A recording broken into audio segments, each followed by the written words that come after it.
Semangat pagi adik-adik pelajar, kembali bertemu di John Freddy Tondang Channel. Kali ini saya akan jelaskan konsep gaya magnetik atau sering disebut dalam berbagai literasi sebagai gaya Lorentz. Nah, yang dimaksud dengan gaya Lorentz adalah gaya yang dialami sebuah kawat penghantar atau partikel bermuatan ketika diletakkan pada suatu daerah medan magnet. Sebelumnya, tentang konsep dasar medan magnet telah kita bahas pada video-video yang terdahulu. Baik adik-adik, ingat karena gaya di kelas 10 sudah kita bahas merupakan besaran vektor, artinya memiliki nilai dan arah. Maka untuk menentukan arah gaya Lorentz pada sebuah kawat atau pada muatan, kita harus menentukan dengan kaidah tangan kanan. Jadi sekali lagi, gaya Lorentz itu memiliki nilai dan arah. Nah, kaidah tangan kanan yang kita gunakan nanti sebagai berikut. Yang pertama, ibu jari menunjukkan arah arus listrik jika itu kawat berarus, atau ibu jari menunjukkan arah kecepatan partikel. Yang kedua, 4 jari lain dalam keadaan terbuka menunjukkan arah medan magnet B. Dan yang ketiga, arah gaya magnet atau gaya Lorentz yang terjadi keluar dari telapak tangan secara tegak lurus terhadap telapak tangan ya. Dengan catatan posisi telapak tangan kita terbuka untuk menekan. Untuk penggunaan kaidah tangan kanan ini nanti bisa kita lihat pada pembahasan contoh soal yang berikut supaya lebih adik-adik pahami. Dan catatan yang penting, jika arah arus pada kawat nantinya sejajar dengan arah medan magnet, maka kawat tersebut tidak mengalami gaya Lorentz. Baik adik-adik, demikian pengertian dan kaidah tangan kanan di dalam konsep gaya Lorentz. Selanjutnya kita akan lihat contoh penerapan kaidah tangan kanan tersebut. Terima kasih. Kali ini kita akan membahas gaya Lorentz atau gaya magnetik untuk kawat berarus di dalam medan magnet ya. Jadi pembahasan kita subtopik yang pertama, gaya Lorentz untuk kawat berarus. Nah, seperti yang telah dijelaskan sebelumnya bahwa menentukan arah gaya Lorentz yang dialami kawat, kita menggunakan kaidah tangan kanan. Sebelum kita melihat besarnya atau nilai gaya, coba kita gunakan dulu bagaimana cara menentukan arah gaya Lorentz sesuai kaidah tangan kanan yang dimaksud. Maka misalkan ada daerah medan magnet, jika kita gambarkan cross, berarti medan magnetnya menembus bidang ya ke dalam. Jadi saya buatkan medan magnet masuk bidang. Lalu misalkan kita menetapkan sebuah kawat pada daerah tersebut. Katakan kita letakkan kawatnya seperti ini. Ya, jadi adik-adik bisa amati bagaimana kita menerapkan kaidah tangan kanan untuk menentukan arah gaya Lorentz. Yang pertama, ketika arah arus kita misalkan ke atas ya. Jadi sekali lagi saya jelaskan. Bayangkan ada daerah medan magnet masuk, lalu arah arus pada kawat ke atas. Maka sesuai penjelasan sebelumnya, ibu jari menunjukkan arah arus, berarti ibu jari kita ke atas. 4 jari lain posisi terbuka, yang ini adik-adik ya, itu arah medan magnet. Baik, medan magnet kita ke dalam, menembus, jadi seperti ini. Bisa ya? Arah arus ke atas, jadi ibu jari ke atas, 4 jari lain ke dalam. Lalu gaya Lorentz keluar dari telapak tangan, ini dia. Bisa adik-adik? Arus ke atas, medan magnet ke dalam, 4 jari, gaya lorentz keluar untuk menekan. Jadi bisa kita buatkan pada gambar ini gaya lorentz yang dialami kawat ke kiri. Kira-kira demikian, gaya lorentz atau gaya magnetik. Coba kita ganti kasusnya ya. Contoh berikut, katakan ada medan magnet yang menembus bidang. Sekali lagi adik-adik, ini hanya memanfaatkan kaidah tangan kanan. Jadi medan magnetnya kita buat menembus bidang atau masuk.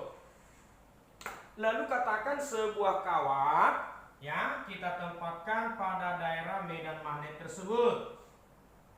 Bagaimana jika arah arus kita buatkan misalnya ke kiri ya, arah arus kita buatkan ke kiri pada kawat tersebut. Nah, apa yang terjadi? Arus ke kiri, maka jempol kita ke kiri. Lalu medan magnet masuk, 4 jari lain masuk, jadi seperti ini.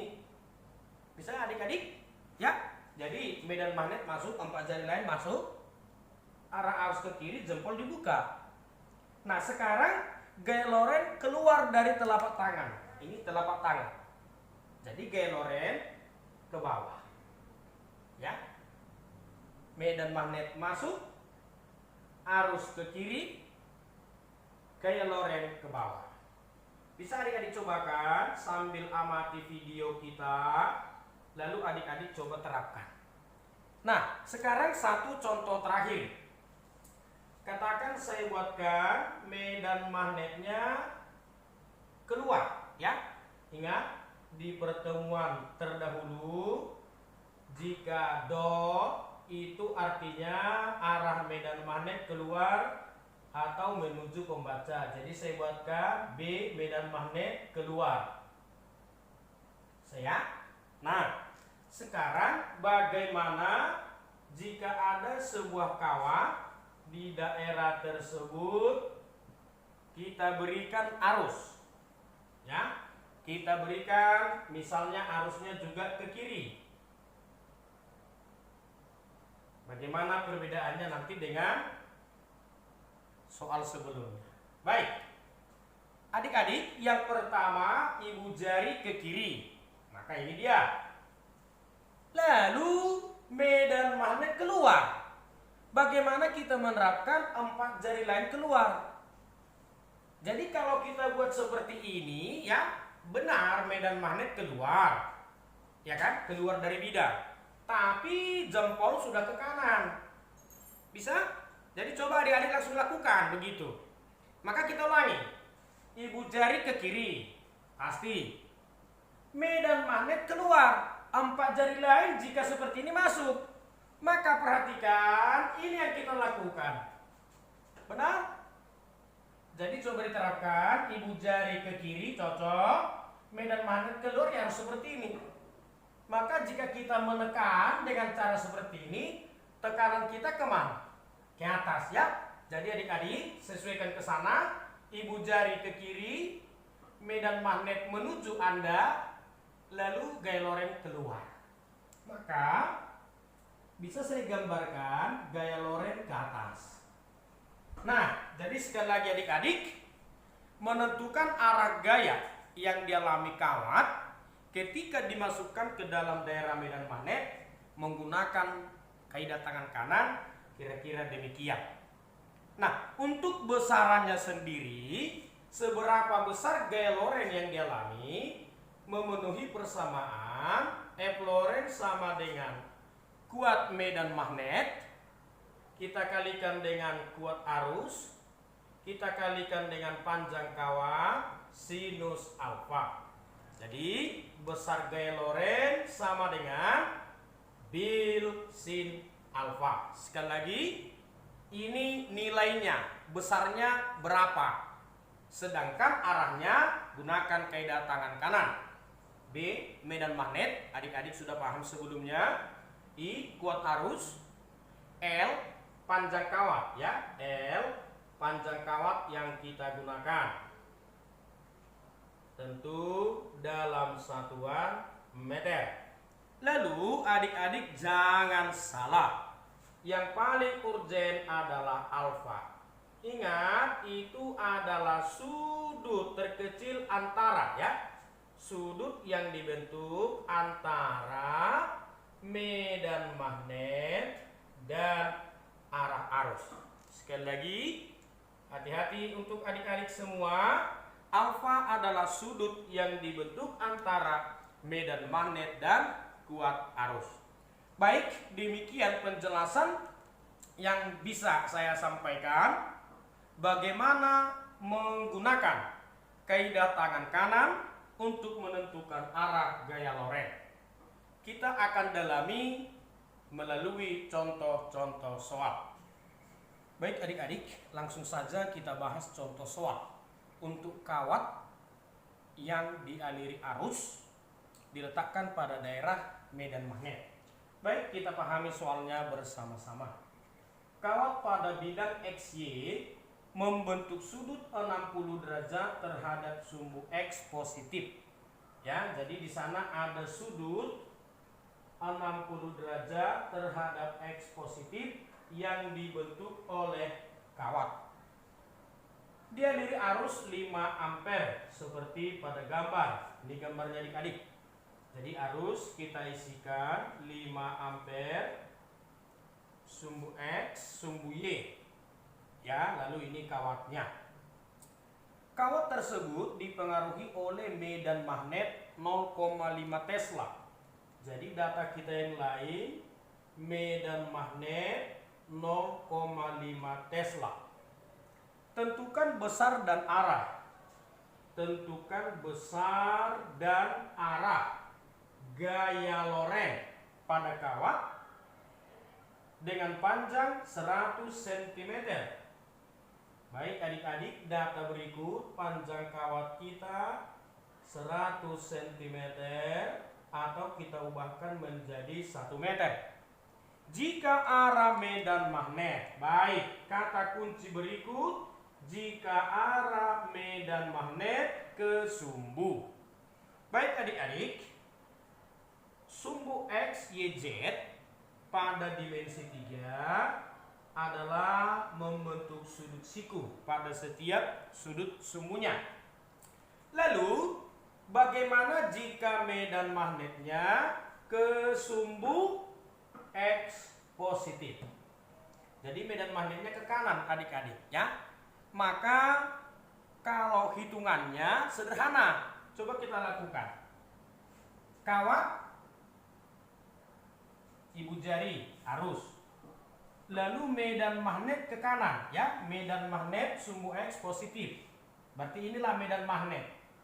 Maka jika kita gambarkan adik-adik secara terpisah, medan magnet ke kanan, ya, B, lalu arus seperti pada gambar I, maka sudut antara medan magnet dan arus sudah 60 derajat. Jika menggunakan tangan kanan, 4 jari ke kanan. Arus nih, ya, kalau saya buat arus ke atas 90 derajat, sesuai gambar kan 60. Jadi begini dia adik-adik. Ya. Jika kita terapkan, maka gaya Lorentz ke dalam menembus bidang. Maka coba kita hitung. Gaya Lorentz sama dengan bil sin alfa. Langsung saja 0,5, kuat arus 5 ampere, panjang kawat 1 meter, sinus 60 derajat atau 0,5 kali 5 kali setengah akar 3. Maka gaya Lorentz yang dialami kawat dengan gambar seperti itu 1,25